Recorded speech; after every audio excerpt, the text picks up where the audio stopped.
रेत की मजार। जी हां, वो मजार जिसके बारे में जो सुनता है वो हैरान रह जाता है। कहते हैं ये ऐसी मजार है जो जैसे ही समतल होगी एक नगर आबाद हो जाएगा। लेकिन हैरत की बात यह है कि कई लोग इसकी रेत अपने साथ ले जाते हैं, फिर भी वो कम नहीं होती। एक बाबा के श्राप से वीरान हुआ एक नगर। इसी नगर में बनी है बाबा की रेत की मजार। जिस दिन समतल हो जाएगी ये मजार, नगर हो जाएगा फिर आबाद। सागर से तकरीबन 40 किलोमीटर दूर गढ़पहरा के जंगलों में स्थित है धामोनी। आज वीरान हो चुका ये नगर पहले ऐसा नहीं था। ये कभी पुराना सागर हुआ करता था और नगरों जैसी रौनक हुआ करती थी। काफी लोग रहा करते थे यहाँ पर, लेकिन एक श्राप से सब कुछ तहस नहस हो गया। यहाँ पर एक बाबा आए और लोगों की बात से नाराज हो गए। इसके बाद उन्होंने एक श्राप दे दिया, जिससे ये नगर वीरान हो गया। बाबा को चाहिए था दीपक जलाने का तेल, लोगों के ना देने पर दे दिया श्राप। जिस बालजती साहब बाबा की मजार आप देख रहे हैं, कहा जाता है वो सन 1540 के आसपास इस जगह पर आए थे, जिन्होंने यहाँ दीपक जलाने के लिए लोगों से तेल मांगा।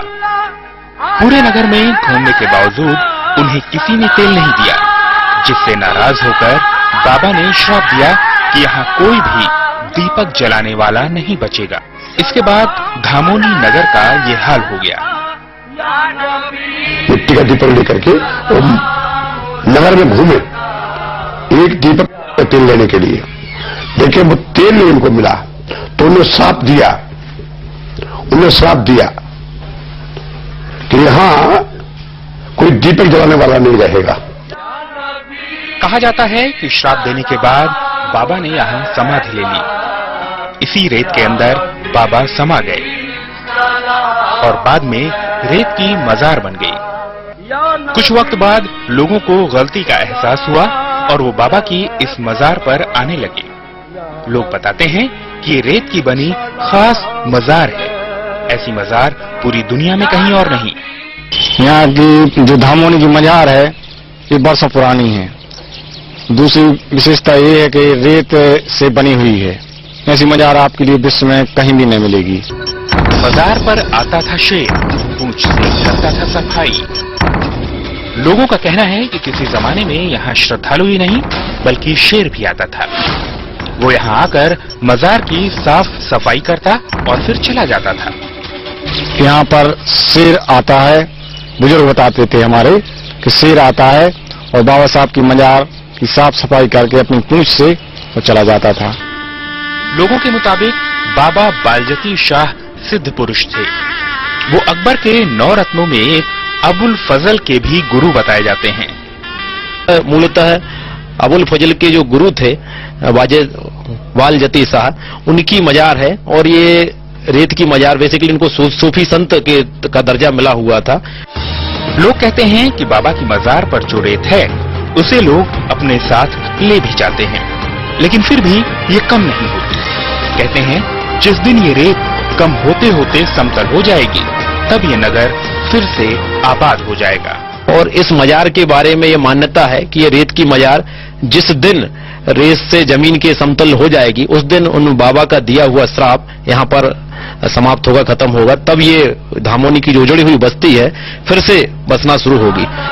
बाबा की मजार पर यूं तो हर दिन श्रद्धालु आते हैं, लेकिन अप्रैल में लगने वाले उर्स में श्रद्धालुओं की संख्या कुछ ज्यादा ही होती है।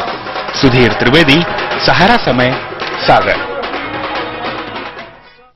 रेत की ये मजार बेहद खास बताई जाती है, जहां पर मत्था टेकने और मुराद मांगने वालों की भीड़ लगी रहती है। कहते हैं इस दरबार में आकर जो भी मन्नत मांगी जाए वो कुछ ही दिन में पूरी हो जाती है। सागर के पास धामोनी इलाका, जहां पर है रेत की मजार। यहां पर आने से बन जाते हैं बिगड़े काम, निसंतानों को मिलती है संतान। रेत की मजार पर अक्सर लोगों की भीड़ लगी रहती है। दूर दूर से यहां श्रद्धालु आते हैं। वो श्रद्धालु बाबा की मजार पर मत्था टेकते हैं और मुराद मांगते हैं। कहते हैं यहाँ मांगी गई हर मुराद पूरी होती है, हर परेशानी से मुक्ति मिल जाती है, चाहे नौकरी हो या संतान, रोग से मुक्ति हो या कर्ज से, सारी समस्याओं का हल यहाँ आने के बाद मिल जाता है। बाबा साहब की रिश्ता है, मैं सागर से आया हूँ, मेरी शादी नहीं होती थी, तो लोगों ने बताया कि वहां पर जाओ, तो मैं यहाँ पर आया तो मेरी शादी हो गई, 2 बच्चियां, 1 बच्चा है, और मैं हर साल आता हूँ। ऐसा नहीं है कि रेत की बनी मजार पर सर झुकाने के लिए केवल मुस्लिम धर्म से जुड़े लोग ही आते हैं, बल्कि सभी धर्म के लोग यहाँ मुराद मांगते हैं। कहते हैं आदमी सच्चे मन से जो कुछ यहाँ मांगता है वो उसे मिल जाता है। जो दर्शनीय स्थल है जिसको लोग बाग देखने जाते हैं, विभिन्न धर्मों के लोग देखने आते हैं। कुछ ऐसा नहीं है कि केवल इस्लाम धर्म के लोग ही धामोनी आते हैं। धामोनी एक ऐसा स्थान है जहां प्रत्येक धर्म के, चाहे वो हिंदू हो, मुसलमान हो, ईसाई, किसी भी धर्म का हो, तो अपनी आस्था और श्रद्धा की वजह से धामोनी पहुंचता है। बाबा बालजती शाह की ये मजार कई साल पुरानी है और ये भारत सरकार के पुरातत्व विभाग के अंतर्गत एक संरक्षित स्मारक है, जिसकी देखरेख प्रशासन करता है। तहसीलदार बंडा इसके अध्यक्ष हैं। ऐतिहासिक धरोहर है जहाँ पर बाबा बालजती शाह और मस्तान शाह की दरगाह है, जिसका संरक्षण शासन द्वारा किया जाता है। धामोनी में प्रतिवर्ष अप्रैल और मई में उर्स का आयोजन किया जाता है। इसके पदेन अध्यक्ष तहसीलदार बंडा होते हैं। ये जगह अपने अंदर कई रहस्य रोमांच तो समाये हुए हैं ही, साथ ही यहाँ मुराद भी पूरी होती है। इसीलिए यहाँ पर देश ही नहीं बल्कि विदेश से भी लोग मत्था टेकने आते हैं। सुधीर त्रिवेदी, सहारा समय, सागर।